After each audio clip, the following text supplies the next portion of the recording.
বেশ পূজা অর্চনা আমরা দেখলাম, এতক্ষণ ঢোলও বাজতেছিল, ভালোই লাগলো।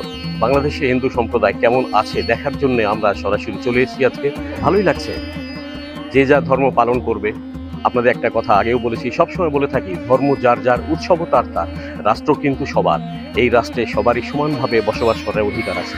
তাই আজকে চলে আসলাম শ্রী শ্রী আনন্দময়ী মাতার মন্দিরে, কালীবাড়ি জায়গার নাম, আর এটা পড়েছে বাংলাদেশের মানিকগঞ্জ।